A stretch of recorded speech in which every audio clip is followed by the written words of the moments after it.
Elhamdülillahi Rabbil alemin. Vessalatu vesselamu ala Rasulihi Muhammed ve ala alihi ve sahbihi ecmain. Namazın şartları jönündө okup atkanбыз. Namazın 4-cü şartı bul darat деп айтканбыз. Анан дараттын шарттарын өттүк, мурунку сабакта дараттын шарттарын өтүргөнбүз. Эми дараттын фарыздары дейт.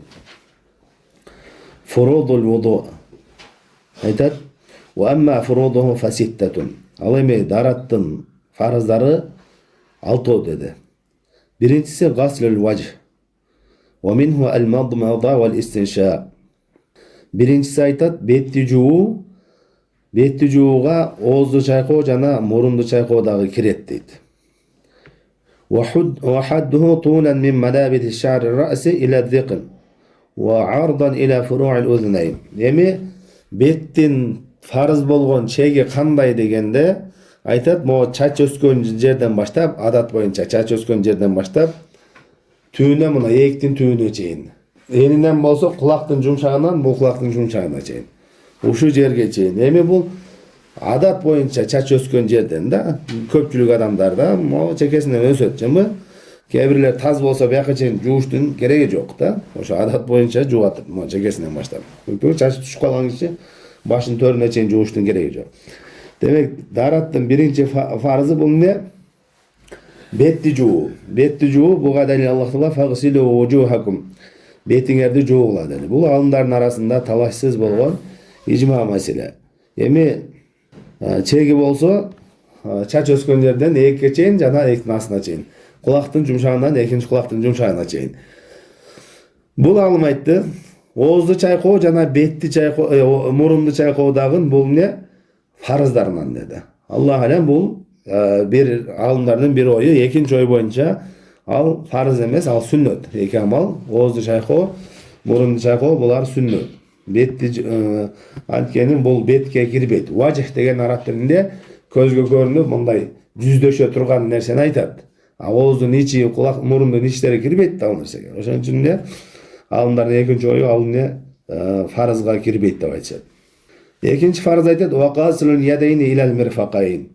İkincisi bolsa iki koldu çıkanaktı koşup juu. Bul ikinci farz. Allah Taala Kur'an-ı Kerim'de aytat: "Fagsilu wujuhakum ve aydiyakum ilal marafiq." Senin kollardı çıkanaka çeyин juugula dedi. Bul dagı alımların arasında talaşsız bolgon, icma bolgon meselelerden.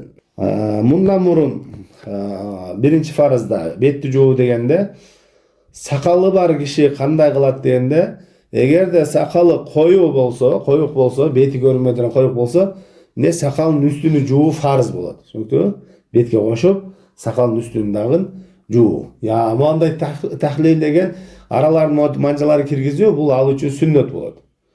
Al эми sakalı juka bolup betin terisi görünüp tura turgan bolsa, anda al astыларını juu aga farz болады. Çünkü eğer sakalı suyuk kişi bola turgan bolsa, o eğikleri, betleri, jактары көрүнүп tursa, anda terini, deneni жууш керек болады. Көрүнбөгөн kişinin kimde? Sakalın üstünden ele жуат dagın, aralarını kılıp koyup ol sünnet, üstün жуу farz болады. Ekincisi bolsa, koldu çıkanaka çeyин жуу. Ekinci farz. Эми бул жерде дагы bir маселе. Koldu birinci жууган бул sünnet. Birinci жаңа bismillah деп даратты баштаганда билекке чейин 3 жолу жуу алса, ошо жерге чейин жуу бул sünnet, farz эмес. Анан кийин бетти жуугандан кийин колду жуу, колдун учунан башталыш керек. Учунан баштап чыканакты кошуп жууш керек. Көп карапайым адамдар ката кыла турган нерсе эмне? Ушул биринчи жуудум деп ойлойт да, кийин жууганда, farz жууганда бияктан суу алып эле билектен биягын жууп коет, чыканагы менен кошупчу, колдун учуну жуубайт. Бул өтпөй калат дарат эмне? Колдун учунан баштап аяғына чейин жууш керек, чыканага чейин. Чыканакты кошуп жууш керек. Ушул фарз болот. Үчүнчүсү айтат: "Ва масху жами'ар рас", жана баштын баарына мас тартуу dedi. "Ва минху ал-узунан", ал башка кулактагы кирет dedi. Эми бул башка мас тартуу, Аллах алам, алымдар кээ биркилер баары десе, кээ биркилер 4төн 1 dedi. Сүннөт боюнча мас кандай тартылат? Колду суулап, толук баштын аягына чейин алып барып, кайра алдына мондай алып келүү, ошол сүннөт. Бирок экинчи ой 4'ten biri bir bölüğünde mas tartıp koysa жарактуу болот. Пайгамбар саллаллаху алейхи вассалам селде кийгенде не анасынан алды жана тартып койгон. Демек бир аз бөлүгүнө тартса жарактуу болот. Толук тарткан бул жакшы сүннөт. Түшүнүктүбү? Аллах Таала Куранда айтат: "Фамсаху бируусикум" башыңарга мас тарткыла деди. "Фамсаху бируусикум" башыңарга мас тарткыла деди. Бул да аалымдардын арасында талашсыз болгон, ижма болгон маселелерден. Андан кийин 4-нчү фарыз болсо гасlu rijlayn ilal ka'bayn. Эки бутту томуктарды кызылашыкты кошуп жуу деди. Бул дагы фарыз. Аллах Таала эмне дейт? "Wa arjulakum ilal ka'bayn" ошо бутуңарды, кызылашыңарды кошуп, томуңарды кошуп жуугула деди. Бул 4-нчү фарыз. Бул дагы аалымдардын арасында талашсыз болгон ижма маселелерден. Бул фарыз экендигинде. Демек, биринчи бетти жуу, экинчи колду кызылашыкты, чыканакты кошуп жуу, үчүнчү башка мас тартуу, 4-нчү бутту жуу. Ал эми мас тартканда кулакты дагы кошуп тартуу. Мас тартканда кулактын иштерини чукулап тартып коюу. Пайгамбар саллаллаху алейхи вассалам "Ал-удунан минар рас" эки кулак бул баштан деп айткан. Түшүнүктүбү? 5-нчи фарыз айтат. 5-нчи фарыз ушуларды тартип менен кылуу. Тартип менен дегенде биринчи бетти жуу, андан кийин колду жуу, андан кийин башка мас тартуу, андан кийин бутту жуу. Ушул 4-өөнү тартиби менен кылуу. Не себептен дегенде бул Аллах Таала аятта эскерип атат. "Я ayyuhallazina amanu idza qumtum minas-salati faghsilu wujuhakum wa aydiyakum ilal marafiq wamsahu bi ru'usikum wa arjulakum ilal ka'bayn." O iman keltirgендер, эгер намазды окууну кааласаңар, намазга турууну кааласаңар, анда эмне? Бетиңерди жуугула, жана колуңарды жуугула, жана башыңарга мас тарткыла, андан кийин бутуңарды кызылашка чейин жуугула деди. Бул аяттан кандайча тартипке далил болуп атат дегенде, аалымдар айтышат, араб тилинде бул кыскартылган мындай сөздү кыска жол менен сүйлөйт. Кыска, узун кылбастан кыска сүйлөм менен жеткирүү ушул араб тилинин эрежелерине. Бул жерде негизи биринчи жуула турган нерселерди эскериш керек эле. Эгерде фарз болбогондо, о иман келтиргендер, намаз окусаңар, жүзүңөрдү, колуңарды, бутуңарды жуугула, жана башыңарга мас тарткыла деп айтылыш керек эле да. Бул жерде эмне деп атат? Жүзүңөрдү, колуңарды жуугула, башыңарга мас тарткыла, жана бутуңарды жуугула деп атат. Мындайча айтканда, жуула турган нерселерди катарынан эскербей, алардын арасына мас тарта турганды киргизип атат. Экөөнү жуула турган эскерип, андан кийин мас тарта турган эскерип, андан кийин кайра бир жуула турганды эскерип атат. Түшүнүктүбү? Демек, муну бир максатта болуп атат. Жөн гана мындай болбойт. Болбосо, эгерде араб тилинин эрежеси менен боло турган болсо, кыскача сөз менен айтыла турган болсо, бетиңерди, колуңарды, бутуңарды жуугула, башыңарга мас тарткыла деп айтылыш керек эле. Бул жерде эмне деп атат? Бетиңерди, колуңарды жуугула, башыңарга мас тарткыла, бутуңарды жуугула деп атат. Түшүнүктүбү? Ошон үчүн бул жерде эмне? Аалымдар бут тартип фарыз деп айтат. Жана бул хадисти да далил кылды. Бул хадисте эмне дейт? "Ибдау бима бадаллах бих." Аллах Таала баштаган нерсе менен баштагыла деди. Аллах Таала эмне? Тартип менен эскерип атат. 5-нчи, 6-нчы фарыз болсо эмне? Муала. Мындайча айтканда, биринин артынан бирини дароо удама кылуу. Бир мүчөнү жууганда, экинчиси кургап калганга чейин жуу. Бул дагы фарыз. Буга далил Пайгамбар саллаллаху алейхи вассалам бир кишинин бутунда дарат алып келип намаз окуганда, кичинекей бир тыйынчалык суу тийбей калган жерди, кургак жерин көрүп калат дагы, аны барып кайра намазыңды оку деп намазыны кайтарат. Барып кайрадан дарат алып намаз окугун дейт. Эгерде тартип фарыз эмес болгондо, ошо муаля удама фарыз эмес болгондо, анда эмне кылмак? Бар бутуңду жууп кел демек. Түшүнүктүбү? Бул жерде кайрадан дарат алып, кайрадан намазыңды оку деп атат. Пайгамбар саллаллаху алейхи вассалам бул жерде намазга даратка кайра буйруп атабы, демек ал ошол фарыз экендигине далил болот. Болбосо эмне? Аны ошо жеринен эле жуудуруп коймок. Эми ошонун кандай деңгээлде шарт дегенде, канчалык деңгээлде күтсө болот. Мисалы үчүн колуңду жууп бүттүң, бетиңди жууп бүттүң, эми бутуң жууганыңча мас тартканга чейин канчалык деңгээлде күтсө болот дегенде, аалымдар айтат, Bir müçөңдү жуусаң, ошол кургап калганга чейин кийинки мүчөнү жууш керек. Түшүндүңбү? Бул табигый кургоо менен. Мында сразу жууп ачып алган болсо, ал эсептелбейт. Дароо эле кылган болсочу, эмне? Кургап калганга чейин алаксып калып, анан эметкен болсоң, анда даратың жараксыз болот. Башынан алыш керек болот. Же болбосо, эгерде ошол дарат менен алек болуп аткан болсо, анда уруксат берилет. Мисалы үчүн, колуң жууп атсаң, колуңа краска тийип калды. Ошону кетирүү менен алек болуп калсаң, анда кургап калса дагы улантып кете бересиң. Түшүндүңбү? Ошол дараттын мүчөсүнө жуу менен алек болуп аткан болсоң, анда уруксат берилет. Аллаху алам. Ушул дараттын 6 парызы. Андан кийин бул алмайтты. Хукмут тасмия фил вуду.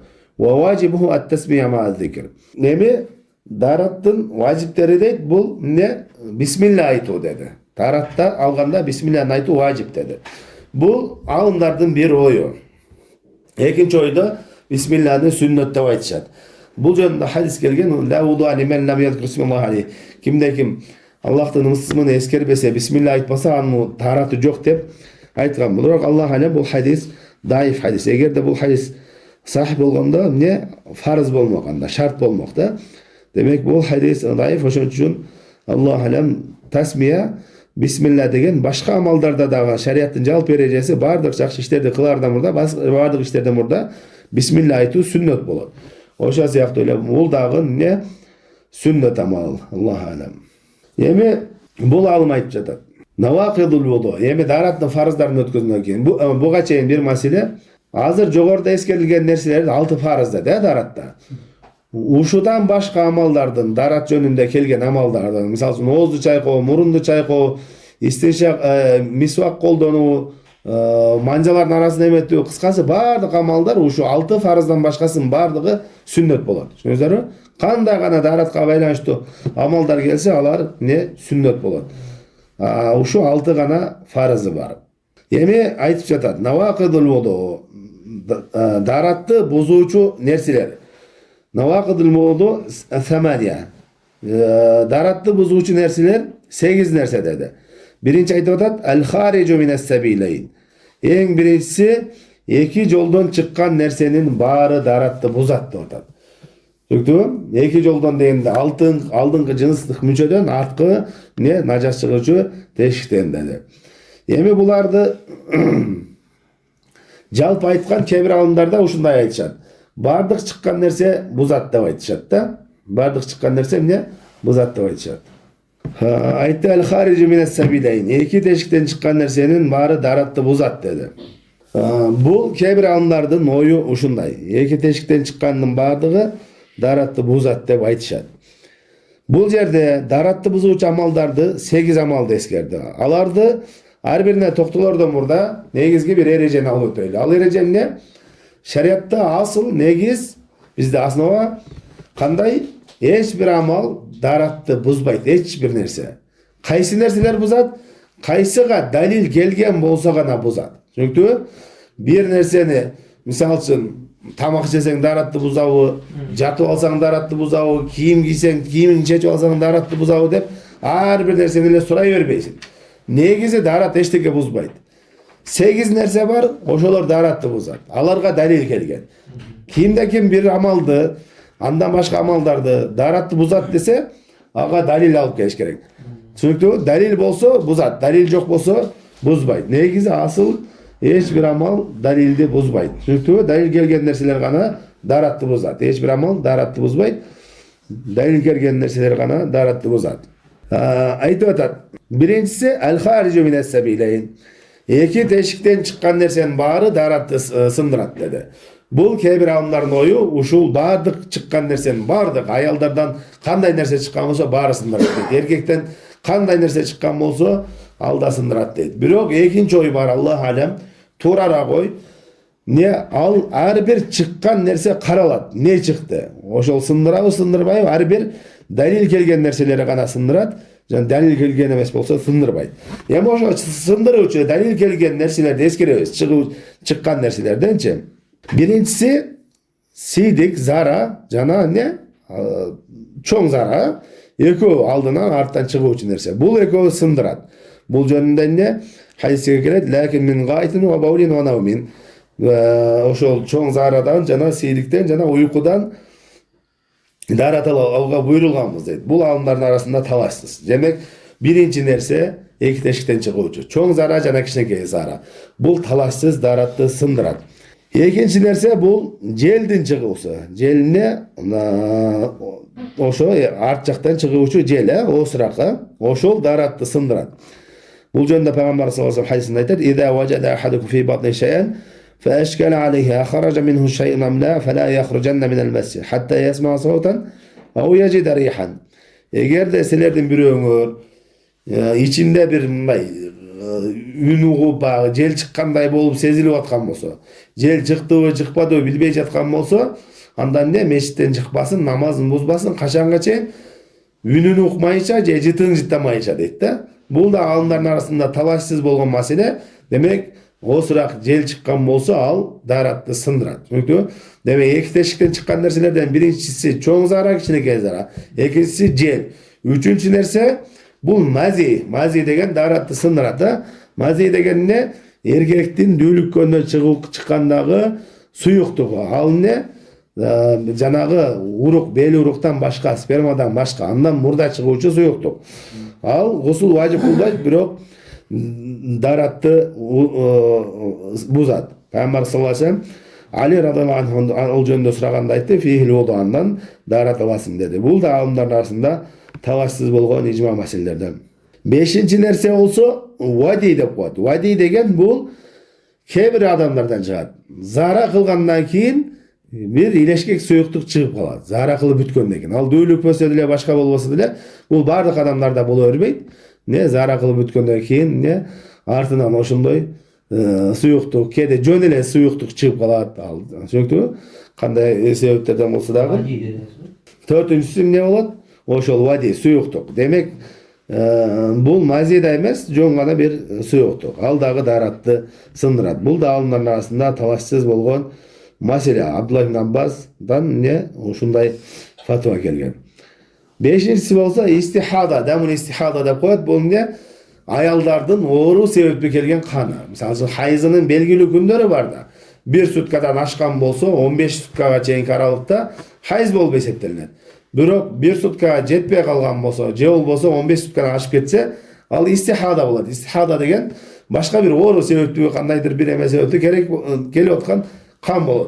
Oşol kan ne? Daratты sındırat. Al gusul vacip kılbayt, daratты sındırat. Bul dagı ne? Ayşe nevizden kelgen jana ошондой эле bul alımların arasında talaşsız bolgan icma meselelerden. Al emi eger de art jaktan bir taş yutup algan bolsoň, taş çıkıp ketdi ошол. Temir, taş birdik ekşineke. Al kurgak boydan çıkkan bolsa da eşteke najası menен çıkkan jok, kurgak çıkkan bolsa al daratты sındırbayt. Artык teşikten çıkıp atat da. Je içinde kurt var, kurt düşüp ketdi. Al kurgak ele düşüp ketken bolsa ne? Sındırbayt. Demek iki teşikten çıkkan nersen bari ele sındıra berбейт. Çünkü je bolbosa ayal kişinin jınыстык мүчөsү алдыңкы жагынан jel çıkkan bolsa al sındırbayt.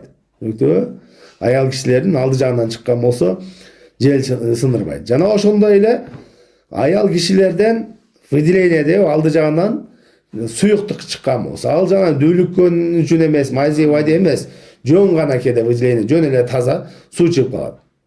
Сийдик эмес, зара эмес, çünkü жана düйлүккөндө шахват козулганда чыга турган эмес, жөн гана анча-мынча ошондой аялдардан чыгып тура турган, суу боло турган болсо, ал дагы daratты buzbayт. Анткени бул нерселердин ар бирине daratты buzуучу экендигине далил келген эмес. Çünkü asıl негизи buzbayт дедик. Ал эми ушул çoğ zara же кичинекей zara эки тешиктен эмес, башка жактан чыгып кеткен болсо, ал дагы daratты buzat. Misal için içi biröğün teşildi, birdeke kıldı. Je bolbosa ne? Böyrek işte emek salp koyatqa şılangı salp. Al jaktan çıksa dagın al ne? Daratты buzucu bolup eseptelenет. Çünkü demek birinci daratты sındırıcı nerse iki teşikten çıkan nerseler. İki teşikten çıkıcı ошол 5 nerse. Alardın içinden ne? Eğer de jön gana kurgak taş çıksa, kurt çıksa, ayallardan araldığı jagынан jel çıkkan bolsa, je bolbosa jön gana bir выделение келсе, алар даратты сындырбайт. Түшүнүктүбү? Экинчи айтат: "Ан-нақыду сани ал-харижун назис мин саирил бадан иза фахш." Экинчиси болсо, эгерде дененин кайсы бир жеринен болбосун, нажас болгон болсо, көп чыга турган болсо, ошондо ал дарат сындырат. Мисалы үчүн кан нажас, бул талассыз ижма. Кан чыга турган болсо, көп чыга турган болсо даратты бузат. Аз чыга турган болсо бузбайт. Бул жөнүндө Абдулла ибн Аббас радыйаллаху анху айтат: "Анын көптүгү эмне дегенде, иза фахша ал-касир ма фахша фин-нас", адамдын нафсысында, көңүлүндө көп деп эсептелсе, ошол көп болот деген. Түшүнүктүбү? Мындайча айтканда, бул ар бир адамга кайтат. Кээ бир адам кан көп аралашкан киши, кассаптар алар анча-мынча кан аз деп билиши мүмкүн. Ал эми кээ бир адам үчүн кичинекей кандагын көңүлү тынчыбайт, көп кандай көрүнөт. Түшүнүктүбү? Абдулла ибн Умар радыйаллаху анху кичине угрис мындай чыкканда, бир аз кан чыкканда кайра дарат алган эмес. Түшүнүктүбү? Ошондой эле куску болсо, куса турган болсо, бир аз куса турган болсо, азыраак эле чыга турган болсо, ал даратты сындырбайт.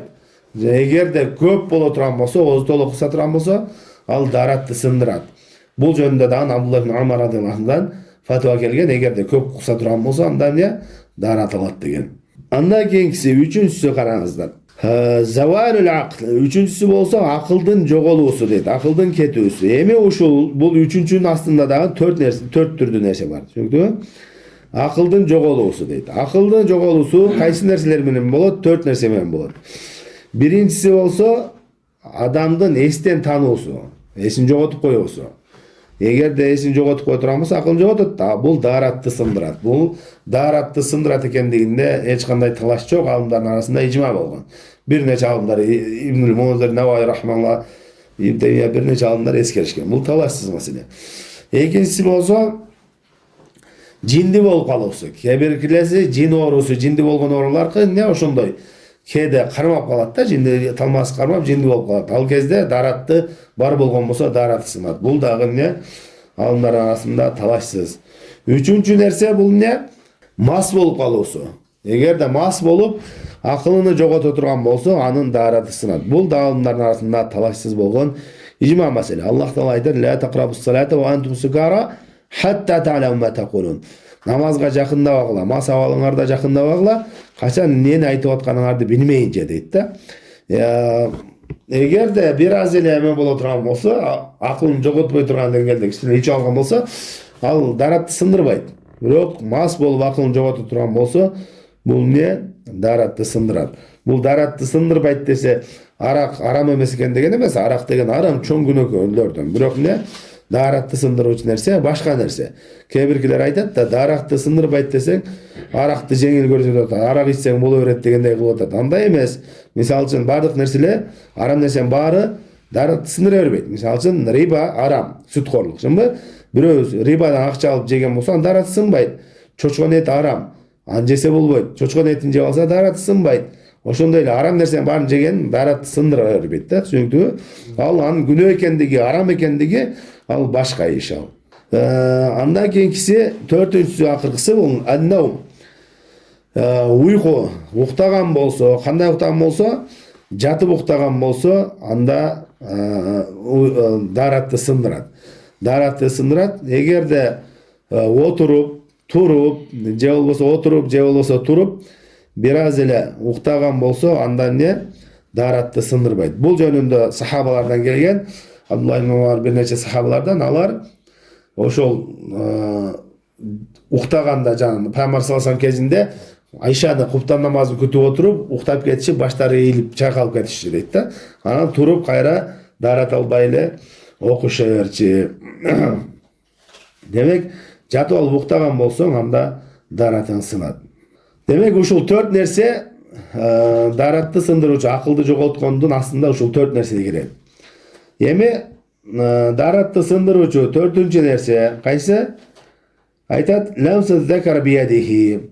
Кимде-ким өзүнүн жыныстык мүжөсүнү колу менен кармаган болсо дейт. Колу менен кармаган болсо, анда дарат сынат. Пайгамбар саллаллаху алейхи хадисте айтат: "Ман масса закараху фальятавадда." Кимде-ким өзүнүн жыныстык мүжөсүн кармаса, ал дарат алсын деди. Эми жыныстык мүчөнү кармаганда колдун алды жагы менен, алакан менен кармаган болсо, түздөн түз перчатка эчтеке жок, Кийимдин сыртынан эмес, түздөн түз кармаган болсо. Жыныстык мүчөгө кайсы кирет? Алдыңкы жыныстык мүчө, арткы тешик кирет, экөө тең кирет. Түшүндүңбү?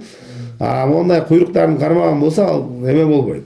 Эмне ошо арткы тешик менен жыныстык мүчөнү эч кандай тосук жок эле түздөн түз ошо алаканы менен кармаган болсо сынат. Колун арт жагы тийип кеткен болсо, же болбосо кийиминин үстүнөн кармаган болсо сынбайт. Жана ошондой эле бул адамдын өзүнүн жыныстык мүчөсүнө гана тиешелүү эмес, башка бирөөнүн дагы. Аял киши жаш баласынын памперсин алмаштырганда, жууганда кармай турган болсо жыныстык мүчөлөрүн даараты сынат. Ошондой эле эркек аялдын кармаса, аял эркектин кармаса, ал бири-биринин кармаса дагы даараты сынат. Андан кийинкиси 5-инчиси айтат. Эгерде аял кишинин денесини эркек киши шахват менен кармаган болсо, дүүлүккөн абалда кармаса даараты сынат дейт. Бул Аллах алам бир ой, экинчи ой бул туура эмес ой, туура ой боюнча эмне? Ал нерсе дааратты сындырбайт. Аллах Таала Куранда айтат: "Аула мастумун ниса", эгерде аялдарыңы кармаган болсоңор деген, бул аятты майса алдылар эмне? Кошулган болсоңор деп тафсирлешкен. Ошон үчүн ал аялды кармаганда эме кылбайт, даараты сындырбайт. Себеби бул адамдарда көп учуроочу нерсе да. Эгерде аялга көп тиет да, колдору тиет көп. Ал жөн эле денеге тийип эме болсо, сындыра берсе, анда эмне болот? Адамдарда кыйынчылык болот. Көп болот турган, көп каттала турган иш. Эгерде ушул дааратты сындыруучу болгондо, буга ачык айкын далил келмек деп алымдар айтышат. Түшүндүңбү? Андан кийинкиси 6-ынчысы ридда анил ислам. Ислам дининен кайтып кеткен болсо, мындайча айтканда капырлык амал кылып койгон болсо, динден чыгып кеткен болсо, даараты сынат. Анткени Аллах Таала Куранда айтат: "Лайна шракта ла яхбатанна амалук". Эгерде ширк кылсаң, амалдарың жараксыз болот дейт. Анын ичине даарат да кирет, баардык амалдар жараксыз болот. Андан кийинкиси айтат: "Ас-саби", 7-инчиси ва акла лахмул жазур. Төөнүн этини жегендик деди. Төөнүн этин жегендик. Бул дагы дааратты сындыруучу амалдардан. Сахih Муслимде келет, Пайгамбар саллаллаху алейхи вассалам сураганда, төөн этин жесек даарат алабыз дегенде, ооба даарат аласыңар деп буйруган. Бул баардык ошо этине тиешелүү эмес. Төөнүн чыккан нерсенин баардыгы даараты сындырат. Төөнүн эти кайнаган шорпо ичкен болсоңуз, сүтү болсун, майы болсун, кыскасы баардык нерсеси даарат сындырат. Бул ошо Хамбали мазхабы боюнча ошондой. Башка жумур, башка алымдардын ою боюнча не дааратты сындырбайт төөнүн эмесичи. Андан кийинкиси эмне деди? Ва тагсилул майит. 8-инчиси бул өлүктү жуу деди. Өлгөн адамды жуугандагы дааратты сындырат деп айтып атат. Бул алымдардын бир ою, өлгөн адамды жууганда сындырабы сындырбайбы дегенде, кээ биркилер важип сындырат, сөз даарат алыш керек дейт. Экинчи ой эмне? Бул важип эмес, бирок сүннөт деп айтышат. Өлгөн адам, жууган адам эгерде жана жыныстык мүчөсүн кармаган эмес болсо, анда эмне? Ал даарат алып койгондого сүннөт дейт. Ушундай Аллах алам Абдулла ибн Умар дагы сахабалардан ушундай, Ибн Аббас, Ибн Умар разияллаху келген, алар ошол сүннөт деп айтышкан. Ушул Аллах алам туураараак. Таза эмеси туура ой боюнча 6. Дааратты сындыруучу нерселер 6. 8 деди, ошолордун ичинен экөөсү эмне сындырбайт. Бирөөсүнө сүннөт даарат алып койсо сүннөт болот. Ушул иншалла дааратты бузуучу нерселер жана даараттын фарыздары иншалла кийинки сабактан намаздын калган шарттарыны толуктайбыз. Саллаллаху алейхи ва саллям ала хайр халқи Мухаммад ва ала алихи ва сахбихи ажмаин.